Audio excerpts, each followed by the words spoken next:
दोस्तों आपको हमारी ऐप विष्णु इकोनॉमिक्स स्कूल पर इकोनॉमिक्स से रिलेटेड 250 कोर्सेज मिलेंगे जो कि डिफरेंट यूनिवर्सिटी के इकोनॉमिक्स ऑनर्स और एम इकोनॉमिक्स के कोर्स सिलेबस के अकॉर्डिंग है। इसके अलावा यूजीसी नेट का सिलेबस हम आप बच्चों को प्रोवाइड कराते हैं, यूपीएससी इकोनॉमिक्स ऑप्शनल का, इंडियन इकोनॉमिक्स सर्विसेज के। इसके अलावा डिफरेंट स्टेट बोर्ड में पीजीडी इकोनॉमिक्स की जो वैकेंसी निकलती है उनके भी हम सिलेबस प्रोवाइड कराते हैं।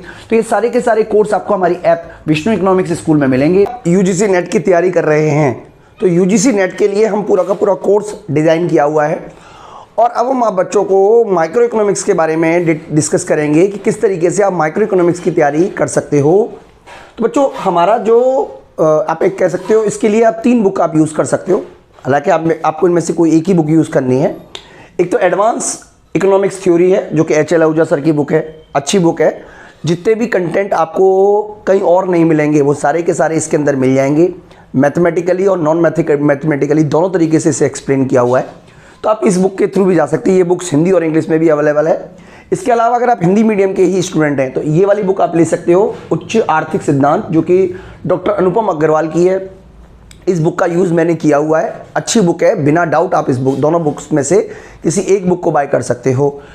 इसके अलावा अगर आप हमारे हिंदी मीडियम में नोट्स हमने ऑलरेडी तैयार किए हुए हैं, हैंड रिटन नोट्स है, उनको भी आप फॉलो कर सकते हो। तो आप किसी भी एक चीज़ को फॉलो करके अपनी पढ़ाई कर सकते हो। तीनों में से कोई भी एक चीज़ आप इसको यूज़ कर सकते हो। हालांकि इंग्लिश मीडियम में भी हम जो नोट्स हैं वो बना रहे हैं और जैसे जैसे हमारी वीडियो बनती रहेंगी वैसे वैसे नोट्स हम हमारी एप्लीकेशन पे हम अपलोड करते रहेंगे। तो सबसे पहले आपको जब आप माइक्रो इकोनॉमिक्स की थ्योरी पढ़ोगे तो सबसे पहला जो टॉपिक आता है वो आपका आता है उपभोक्ता व्यवहार सिद्धांत।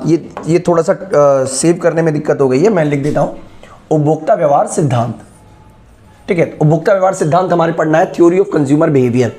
तो बेसिकली इस वीडियो के माध्यम से मैं आपको बताऊंगा। देखिए दिखने में तो बहुत छोटा सा सब लग रहा है, कंज्यूमर थ्योरी पढ़नी है, लेकिन जब ये आपको पता नहीं होगा कि कंज्यूमर थ्योरी के अंदर क्या क्या पढ़ना है तब तक आपको मुश्किल तो आने वाली ही है। तो सबसे पहले मैं आपको बता देता हूँ, कंज्यूमर थ्योरी के अंदर आपको पढ़ना होता है डिमांड एनालिसिस, इसके अलावा यूटिलिटी एनालिसिस। ये 2 चीज़ें आपको पढ़नी होती हैं। तो डिमांड थ्योरी में आपको elasticity of demand and theory of demand पढ़ना होगा।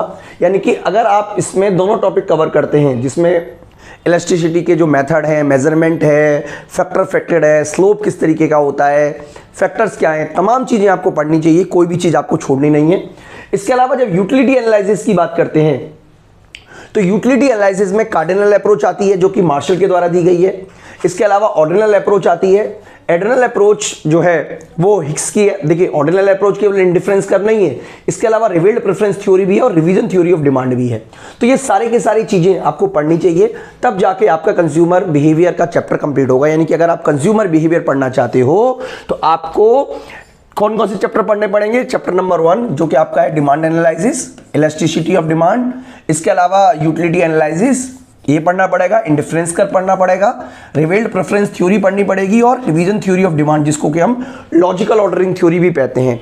तो ये 6 चैप्टर अगर आप पढ़ोगे तब जाकर आपका एक यूनिट यानी कि कंज्यूमर बिहेवियर कंप्लीट होगा। ये बच्चों यूजीसी नेट का सिलेबस है। ऐसा नहीं है कि कंज्यूमर बिहेवियर में केवल यही आता है। कंज्यूमर बिहेवियर में 2 और टॉपिक आते हैं जिसको कि हम बोलते हैं Friedman's average hypothesis and logical ordering theory. अब ये क्या किया है, आपके सिलेबस में एक अलग से कंटेंट बना दिया गया है, decision making under uncertainty toward attitude towards risk, जो कि आपका 3rd पॉइंट है। तो हालांकि कंज्यूमर थ्योरी ये भी है। तो जब हम अपनी प्लेलिस्ट बनाएंगे, जब हम YouTube पे भी प्लेलिस्ट बनाएंगे या अपनी जब कोर्स डिजाइन करेंगे तो ब्लॉक 1 के बाद आपको जो ब्लॉक 2 मिलेगा वो आपको ये वाला नहीं मिलेगा। हमारे एप्लीकेशन में थ्योरी ऑफ प्रोडक्शन कॉस्ट नहीं मिलेगा, बल्कि डिसीजन मेकिंग अंडर अनसर्टेनिटी वाला ब्लॉक 2 मिलेगा आपको जब आप हमसे पढ़ेंगे। तो इस तरीके से बच्चों आप हमारी एप्लीकेशन के थ्रू भी पढ़ सकते हो। यहाँ मैं आपको एक क्रोनोलॉजिकल ऑर्डर बता देता हूँ। सबसे पहले कौन सी थ्योरी आई, उसकी क्या आलोचना थी और क्यों वो दूसरी थ्योरी आई, ये हम धीरे धीरे समझने की कोशिश करते हैं। सबसे पहले जो कंज्यूमर थ्योरी में सबसे पहली जो थ्योरी आई है वो मार्जिनल यूटिलिटी एनालिसिस आई है, जिसको कि मार्शल के द्वारा पॉपुलराइज किया गया था। 1890 में ये बुक आई उनकी, प्रिंसिपल्स ऑफ माइक्रो इकोनॉमिक्स। उसमें उन्होंने अपनी थ्योरी को डेवलप किया जिसके अंदर डिमांड, यूटिलिटी थ्योरी, हालांकि समय समय पर और भी इकोनॉमिस्ट ने उसको डेवलप किया। जैसे जैसे जैसे आप कह सकते हो उसका गॉसन्स फर्स्ट लॉ है, गॉसन सेकंड लॉ है, वो सारे की सारी चीज़ें गॉसन के द्वारा डेवलप की गई हैं। लेकिन बेसिकली जो मार्जिनल यूटिलिटी एनालिसिस है उसका श्रेय जाता है 1980 में प्रिंसिपल ऑफ इकोनॉमिक्स। ये क्रोनोलॉजिकल ऑर्डर भी आप याद रखिएगा, एग्जाम में इस तरीके का क्वेश्चन भी आपसे पूछा जा सकता है कि कौन सी बुक पहले आई, या किस राइटर ने कौन सी बुक लिखी, या ये भी पूछ सकता है कि ऑर्डर में आपको अरेंज करना होगा। तो कोई भी तरीका हो, अगर आप ये याद कर लेंगे तो मैं उम्मीद करता हूं कि आपको कंज्यूमर बिहेवियर से रिलेटेड सारे पॉइंट आपके कवर हो जाएंगे। इसके अलावा इंडिफरेंस कर्व थ्योरी जो है वो हिक्स एंड एलन की थी, और जो इसको पॉपुलराइज किया हिक्स ने, हिक्स की पुस्तक थी वैल्यू एंड कैपिटल, 1934 में आई थी। इसके बाद देखिए, जो मार्जिनल यूटिलिटी अप्रोच है ये ऑर्डिनल अप्रोच है, सॉरी कार्डिनल अप्रोच है, यानी कि यूटिलिटी को मेजर कर सकते हैं नंबर्स में।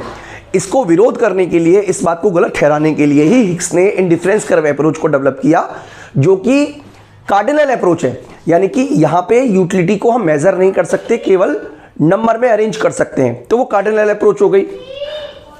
यहां पे बच्चों दूसरी बात आपको समझनी है कि जो रिवेल्ड प्रेफरेंस थ्योरी है वो भी कार्डिनल अप्रोच है।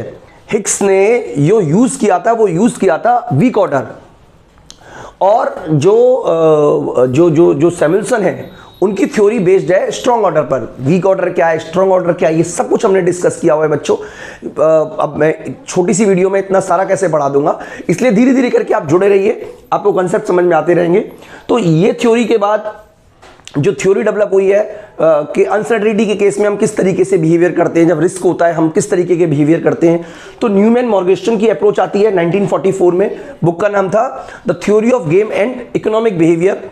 बच्चों मैं आपको सैमुअल्सन की बुक का नाम बताना भूल गया, उनकी बुक का नाम था इनका आर्टिकल था consumer theory in term of revealed preference.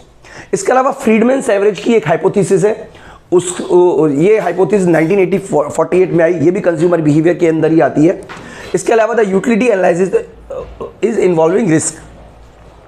इसके अलावा लॉजिकल ऑर्डरिंग थ्योरी हिक्स 1956 में आई, या रिवीजन थ्योरी ऑफ डिमांड। तो बच्चों ऐसा नहीं है कि इसके बाद डेवलपमेंट रुक गया, बिहेवियरल इकोनॉमिक्स में भी हम किस तरीके का हम कंज्यूमर बिहेवियर को एडवर्टाइजमेंट के माध्यम से या प्रलोभन देकर किस तरीके से हम कंज्यूमर बिहेवियर को चेंज कर सकते हैं, वो भी एक तरीके की थ्योरी आ सकती है। तो उस थ्योरी के बारे में भी हम प्रयास करेंगे बनाने का, लेकिन अभी फिलहाल हमारा प्लान नहीं है उसे बनाने का, क्योंकि वो फिर अगर हम उस वाले कंसेप्ट में चले गए तो आपको 2-4 चैप्टर और एक्स्ट्रा पढ़ने पड़ जाएंगे। इसलिए अब हम वेट कर रहे हैं, क्योंकि अभी तक यूजीसी नेट में जो बिहेवियरल इकोनॉमिक्स है उससे रिलेटेड कोई क्वेश्चन नहीं आया। तो जैसे जैसे क्वेश्चन आएगा वैसे वैसे हम ऐड करते रहेंगे, यानी कि अगर कोई लगता है कि इस तरीके का क्वेश्चन आता है तो फिर हम पूरा का पूरा टॉपिक ऐड करेंगे। तो ये सारा का सारा आपको पढ़ना पड़ेगा। तो ये वाला आपको इस सारा का सारा मिल जाएगा ब्लॉक 1 में। अच्छा, ब्लॉक 1 में हम बात करें बच्चों, इसको हमने किस तरीके से अरेंज किया एक बार आप वो भी देख लीजिए। देखिए, अगर आपको ये सिस्टमेटिकल तरीके से पढ़ना है तो मैं आपको बता देता हूं, 2 तरीके हैं, दोनों तरीके के बारे में बात करूंगा। एक हमारी एप्लीकेशन है, दूसरा यूट्यूब चैनल है, दोनों के बारे में मैं आपको समझाऊंगा किस तरीके से आप कंटेंट को देख सकते हो। तो सबसे पहले एप्लीकेशन आप डाउनलोड कर लीजिएगा, Vishnu economics school, play store पर आपको मिल जाएगी। आपको अपना नाम, फोन नंबर, मेल आईडी के थ्रू रजिस्टर्ड होना है, और स्टोर के अंदर आपको ये कोर्स मिल जाएगा। ये वाला कोर्स है हमारा, हिंदी और इंग्लिश दोनों में ही है, मैं प्लेलिस्ट भी हिंदी और इंग्लिश दोनों में ही बनाए हुए हैं। तो ये आप देखिए कंटेंट है, कंटेंट के अंदर इंग्लिश मीडियम है, दिस वन। अभी आपको केवल ब्लॉक 1 के पे भी फोकस करना है, इसका नाम है the theory of consumer behaviour, बस इस पे आपको फोकस करना है। तो सबसे पहले हमने इंट्रोडक्शन चैप्टर दिया है, थोड़ा बेसिक नॉलेज होनी चाहिए, इकोनॉमिक्स क्या है, सेंट्रल प्रॉब्लम क्या होती है, डायग्राम कैसे बनाते हैं, इकोनॉमिक प्रॉब्लम क्या है, what to produce, how to produce, for whom to produce, economic system कैसे काम करता है, बेसिक बातें इसमें बताई हुई है वीडियो में। उसके अलावा दूसरा चैप्टर डिमांड का है, इसके अंदर demand and elasticity of demand दोनों चीजें हमने शामिल की हैं। इसके अलावा यूटिलिटी एनालिसिस में जो मार्शल का कार्डिनल है उसको शामिल किया गया है। इसके अलावा इंडिफरेंस कर्व अप्रोच, और यहाँ पे हमने क्या किया, revelled preference and Hicks revision theory of demand, दोनों को हमने एक साथ बना दिया है। इस तरीके से सब कुछ आपको ऑर्डर वाइज मिलेगा, और ड्यूरेशन वगैरह सब कुछ इसमें लिखा हुआ है, आप एक बार इसको एक्सेस कर सकते हो। तो सब कुछ बच्चों सिस्टमेटिकल तरीके से है, नंबरिंग में है, ऑर्डर में है। जिस ऑर्डर में ये वीडियो है उसी ऑर्डर में आपको पढ़नी है। हो सकता है कि आपको ऑलरेडी ये सब टॉपिक आते हो, आप स्किप भी कर सकते हो, ऐसा भी नहीं है, लेकिन आप कोशिश कीजिएगा कि एक बार चाहे स्पीड बढ़ा के ही सही, लेकिन आप उसे देख लें। अगर आप यूट्यूब चैनल के माध्यम से भी इन वीडियो को एक्सेस करना चाहो तो देखिए, ये यूट्यूब चैनल है, यहाँ पे हमारा जैसे ये इंग्लिश मीडियम में हमारी वीडियो बता रखी है। देखिए, कुछ वीडियो यहाँ पे प्राइवेट भी है, लेकिन कोशिश ये करेंगे कि जो वीडियो प्राइवेट है वो आपको हमारी एप्लीकेशन पे मिल जाएगी, लेकिन यहाँ पर आप सिस्टमेटिकल तरीके से प्लेलिस्ट में वीडियो देख सकते हो। हिंदी में भी बनाएंगे, इंग्लिश में भी बनाएंगे, यानी कि जो भी वीडियो यूट्यूब के लिए अवेलेबल है वो आपको यूट्यूब पे प्लेलिस्ट के थ्रू मिल जाएगी, और जो एप्लीकेशन पर है वहाँ पे आपको सब कुछ सारी की सारी वीडियो सिस्टमेटिकल तरीके से मिलेंगी। तो बच्चों इस तरीके से आप अपना कंज्यूमर बिहेवियर में आप पढ़िएगा, सेल्फ पढ़ना चाहें सेल्फ पढ़िएगा, आपको कहीं और रेफरेंस मिलता है और रेफरेंस से पढ़िएगा, लेकिन यही सारी चीज़ें आपको पढ़नी है। तो बच्चों मैं इस वीडियो में इतना ही करता हूँ। मैं उम्मीद करता हूँ कि आपको कंसेप्ट समझ में आ गया होगा। अगली वीडियो से हम आप बच्चों को यानी कि प्लेलिस्ट में आपको लेसन नंबर 1 से यानी कि जो हमारा कंज्यूमर बिहेवियर है यूनिट है उसको हम स्टार्ट कराएंगे। बच्चों इस वीडियो में इतना ही। Thank you.